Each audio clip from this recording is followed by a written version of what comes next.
नमस्कार दोस्तों, I am doctor Surendra Pandey. Today we are going to discuss very important topic that is ovarian cyst. दोस्तों, जैसा कि आप लोगों को मालूम है कि हमने एक सीरीज चालू किया था और ये रिप्रोडक्टिव डिसऑर्डर के ऊपर है।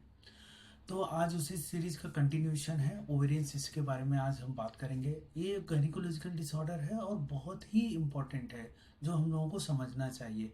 तो आज के वीडियो में जो हम डिस्कस करने वाले हैं उसमें बात करेंगे हम लोग व्हाट इज ओवेरियन सिस्ट, इसका सिम्टम्स क्या हो सकते हैं, इसकी एटियोपैथोलॉजी क्या होगी, वर्ल्ड वाइज इसका डेटा क्या है कि और इसके साथ में हम लोग डिस्कस करने वाले हैं इसमें ट्रीटमेंट क्या दे सकते हैं, प्रिवेंशन क्या हो सकता है, क्या करना चाहिए अगर ओवेरियन सिस्ट है, क्या नहीं करना चाहिए, और फाइनली नेचुरल ट्रीटमेंट और इलेक्ट्रो होम्योपैथी जो एक बहुत ही मेडिकल ट्रीटमेंट है वो कैसा काम कर रहा है और कौन सा मेडिसिन देना चाहिए, ये हम बात करने वाले हैं आज के इस वीडियो में।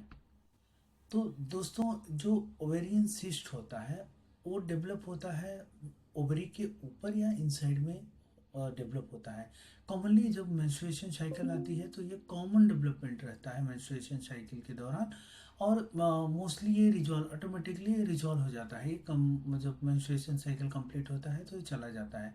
लेकिन कुछ केस में मोस्टली ये बेनाइन नेचर होता है, कैंसरियस नहीं रहता है, लेकिन कहीं कहीं पे कॉम्प्लिकेशन हो सकता है, रेप्चर हो सकता है, और कभी कभी ये कैंसर भी हो सकता है, मेलिग्नेंसी भी हो सकता है।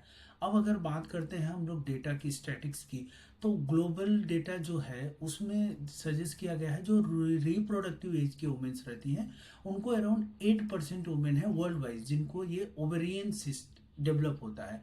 अगर हम बात करते हैं इंडिया में तो इसका जो जो डेटा है वो बहुत ही हाई है। 20 to 25% जो है डेटा रिप्रोडक्टिव एज, मतलब जिनको मेंस्ट्रुएशन होता रहता है उन वुमेन को ओवेरियन सिस्ट होने का, डेवलप होने का चांस रहता है।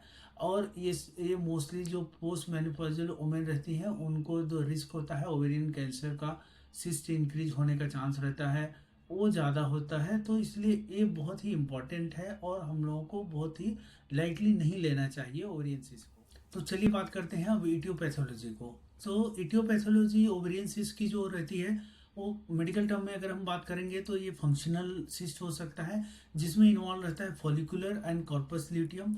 अगेन ये जो रहता है हार्मोनल फ्लैक्चुएशन की वजह से हो सकता है। अगर हम दूसरे टाइप की बात करते हैं जो इटियोपैथोलॉजी है वो है पैथोलॉजिकल सिस्ट होता है। उसमें डर्मोइड सिस्ट हो सकता है या इंडोमेट्रियोमास जो रहता है, इस टाइप के जो सिस्ट रहते हैं वो डेवलप होते हैं। अगर हम तीसरे टाइप की बात करते हैं तो पॉलीसिस्टिक ओवेरियन सिंड्रोम जो रहता है, अगेन हार्मोनल इम्बैलेंस के वजह से हो सकता है और इसमें मल्टीपल सिस्ट डेवलप होते हैं। एक और टाइप होता है हार्मोनल इम्बैलेंस की वजह से होता है जिसमें आपको मालूम है कि एस्ट्रोजन और प्रोजेस्टेरॉन जो हार्मोन्स रहते हैं मोस्टली उनका फ्लैक्चुएशन जो होता है उसकी वजह से होता है।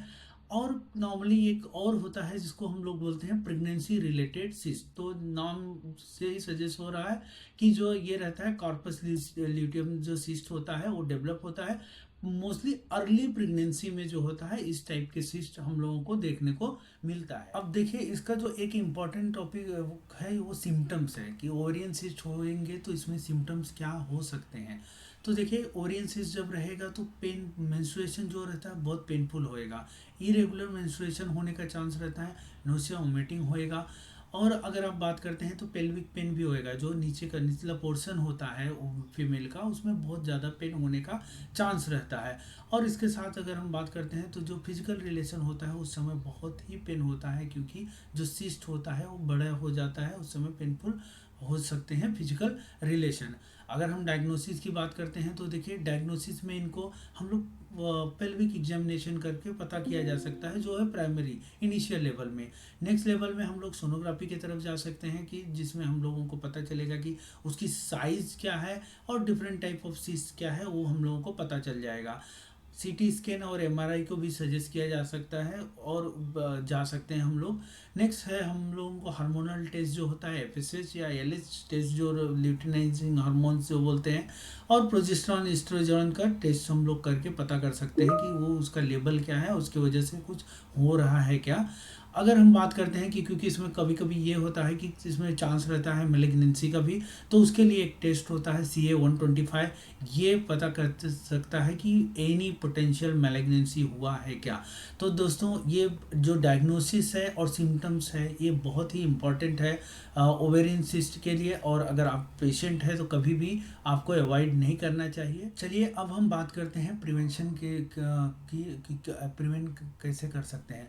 तो प्रिवेंशन में देखिए हम लोगों को नॉर्मली जो फीमेल हैं उनका गायनिकोलॉजिकल चेकअप जरूर होना चाहिए। अगर आपके पास फैमिली फिजिशियन है तो उनसे भी, अगर आपको कभी भी ये सिम्टम्स लग रहा है तो आपके फैमिली फिजिशियन से मिलिए और उनको अगर उनका एडवाइस लिए, और आप गायनेकोलॉजिस्ट के पास, जो प्रॉपर डॉक्टर गायनेकोलॉजिस्ट रहते हैं उनके पास जाकर आप चेकअप कीजिए। इसके साथ में देखिए आपको जो बैलेंस डाइट होता है बहुत ही इंपॉर्टेंट होता है। आपके वेट के ऊपर आपको ध्यान देना चाहिए और एक्सरसाइज रेगुलर होना चाहिए। और आपको अगर कभी भी सिम्टम्स लगे तो आपको नियरेस्ट डॉक्टर के पास जाके ज़रूर सलाह लेना चाहिए। नेचुरल ट्रीटमेंट की बात करते हैं तो देखिए हर्बल ट्रीटमेंट जो नॉर्मली हम लोग यूज करते हैं, जिसमें टर्मरिक जो रहती है, हल्दी रहती है, उसका काफ़ी अच्छा रोल है, उसको हम लोग यूज कर सकते हैं, जो कि अगेन आपको एक डॉक्टर की सलाह लेकर ही करना चाहिए। इसके साथ में हम लोग जिंजर नॉर्मली जो यूज करते हैं वो भी हार्मोन्स को बैलेंस करती है। तो ये हो गया कि आयुर्वेदा पार्ट से हम लोग जिंजर या टर्मरिक यूज कर सकते हैं। इसके साथ में हम लोग रेगुलर एक्सरसाइज किया जा सकता है, हीट थेरेपी दिया जा सकता है, जो कि कहीं कभी कभी हम लोग कैस्टर ऑयल पैच जो रहता है, पैक यूजुअली यूज करते हैं, जिससे हम लोगों का जो सर्कुलेशन रहता है वो बढ़ जाता है, ब्लड सर्कुलेशन बढ़ता है और बहुत सिम्टम्स में बहुत रिलीफ मिलता है। अगर हम बात करते हैं इसमें डाइट की, तो देखिए डाइट में हम लोगों को ऑलवेज हाई फाइब्रस डाइट लेना चाहिए, जो कि होल ग्रीन वेजिटेबल हो सकते हैं और आपके पालक हो सकते हैं, जो ग्रीन वेजिटेबल जितना है उसमें हम लोग ले सकते हैं। अगर कोई नॉन वेजिटेरियन है तो फिश ले सकते हैं, उसमें ओमेगा 3 फैटी एसिड मोस्टली मिलता है, वो बहुत ही यूजफुल रहता है ओमेगा 3 फैटी एसिड। नट्स ले सकते हैं, एग्स को भी कहीं मनाही नहीं है, आप ले सकते हैं अगर आप नॉन वेजिटेरियन है। अगर हम बात करते हैं तो हम लोग सीड फूड ले सकते हैं, बेरीज ले सकते हैं, ग्रीन टी का उपयोग किया जा सकता है जो एंटीऑक्सीडेंट बहुत ही अच्छा काम करती है। और लीफी वेजिटेबल जो रहता है वो सारे हम लोग इसमें यूज कर सकते हैं। और कुछ देखिए कुछ जो फूड रहते हैं उनको हम लोग अवॉइड भी करना चाहिए, लाइक शुगरी फूड। अब हम लोगों को ज़्यादा शक्कर का खाना या शुगर नहीं लेना है। इसके साथ में एक्सेस जो डेयरी का फूड लेते हैं वो भी उसको कम करना है। रेड मीट जो रहती है उसको कम करना है। कैफीन, अगर आप चाय के बहुत आदी हैं तो उसको भी कम करना है। कॉफ़ी लेते हैं तो उसको भी आपको कम करना है। और कभी भी आप जो रहेगा कार्बोहाइड्रेट रिलेटेड फूड जो रहेगा उसका रेगुलेट ज़रूर करना है। इसके साथ में अगर हम बात करते हैं, हम लोग डिस्कस करेंगे कि क्या कर सकते हैं और क्या नहीं कर सकते हैं। तो देखिए करने के लिए अगर हम लोग हेल्दी लाइफ स्टाइल आपको मेंटेन करना है, आपको प्रॉपर मॉनिटर करना है, पर्सनल हाइजीन आपको रखना है, और कभी भी अगर सिम्टम्स लगे तो डॉक्टर से ज़रूर मिलिए। अगर आप इस मेंस्ट्रुएशन साइकिल में इरेगुलरिटी है जो नहीं करना चाहिए तो आप अवॉइड मत कीजिए, डॉक्टर के पास ज़रूर जाइए। अगर आपको डिले करेंगे तो कॉम्प्लिकेशन बढ़ सकते हैं। और आपको जो एस्ट्रोजन रिच फूड जो रहते हैं उसको आपको कंज्यूम करना है अगर आपका इम्बैलेंस डाइट है। उसके साथ में आपको प्रॉपर एक्सरसाइज करना है, योगा करना है, जिससे कि सिम्टम्स में कमी देखी गई है। तो दोस्तों फाइनली हम बात करते हैं इलेक्ट्रो होम्योपैथी ट्रीटमेंट की। बहुत ही मेडिकल ट्रीटमेंट है और बहुत ही अच्छा रिजल्ट आ रहा है। तो इसमें देखिए जो कुछ ग्रुप होते हैं इलेक्ट्रो होम्योपैथी में वो काफ़ी अच्छा काम कर रहे हैं, क्योंकि उसके जो ग्रुपिंग है वो बहुत ही अच्छा, जो यूट्राइन रिलेटेड डिसऑर्डर है, जो रिप्रोडक्टिव रिलेटेड डिसऑर्डर है, उसमें अच्छा काम कर सकती है।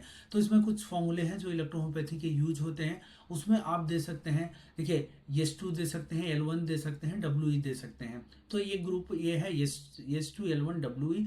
दूसरा ग्रुप आप दे सकते हैं C2 WEN1 और RE का दे सकते हैं। इसके साथ में हम लोग जो वाइट इलेक्ट्रिसिटी रहती है उसका कंप्रेस करेंगे, तो उसमें हम लोगों ने देखा है कि उसमें काफ़ी अच्छा रिजल्ट मिल रहा है और पेशेंट को काफ़ी अच्छा ट्रीटमेंट, जो ये ट्रीटमेंट है उससे काफ़ी अच्छा राहत पेशेंट को मिल रही है। इलेक्ट्रो होम्योपैथी देखिए ये यूजुअली जो है वो नोवल थेरेपी है, नोवल सिस्टम ऑफ मेडिसिन है और काफ़ी कारगर साबित हुई है। अगर हम बात करते हैं S2 में, तो उसमें कुछ एक्कोनाइटम नेपलिस है, जो प्लांट्स होते हैं, ये बहुत ही अच्छा जो पेन रहता है उसको पेन को कम कर सकता है। और जो आर्निका मोंटाना है इसके अंदर, वो क्या करता है, वो जो ब्लड फ्लो है उसको रेगुलेट करता है। इसके साथ इसमें बेलोडोना है जो कि अगेन सूजन को कम कर सकता है और बहुत ही अच्छा जो पेन रहता है उसमें भी रिलीव करता है। तो इसी प्रकार अगर हम इसमें जितने भी फॉर्मूला जो ऐड किए हुए हैं जिनके जिनकी प्लांट फार्माकोलॉजी है, वो इसमें ओवेरियन सिस्ट में जो इसकी इटियोपैथोलॉजी है उसमें बहुत ही कारगर साबित हो रही है। और ट्रीटमेंट जो रहता है वेरी कॉस्ट इफेक्टिव है, कम पैसे में हो जाता है और काफ़ी अच्छा इसमें ट्रीटमेंट मिल रहा है। तो अगर आपको अगर ओवेरियन सिस्ट से रिलेटेड कुछ भी प्रॉब्लम हो रहा है तो आप नज़दीकी डॉक्टर के पास जाइए, उनसे सलाह लीजिए और आपको अल्टरनेटिव थेरेपी भी है वो भी ट्राई कर सकते हैं जो कि काफ़ी अच्छा रिजल्ट दे रही है। मुझे आशा है कि आप लोगों को मेरी जो वीडियो है शायद पसंद आई रहेगी, कुछ इन्फॉर्मेटिव रही होगी। आपका ध्यान रखिए, आपके हेल्थ का ध्यान रखिए और अगर कुछ भी आपको मेडिकल लीगल रिलेटेड कुछ भी इंफॉर्मेशन चाहिए तो आप मुझे कांटेक्ट कर सकते हैं, आप मुझे मैसेज कर सकते हैं। और इस वीडियो में अगर आप लोगों को कुछ नेक्स्ट वीडियो भी चाहिए तो आप मुझे बता सकते हैं। इसी के साथ आप सभी का धन्यवाद।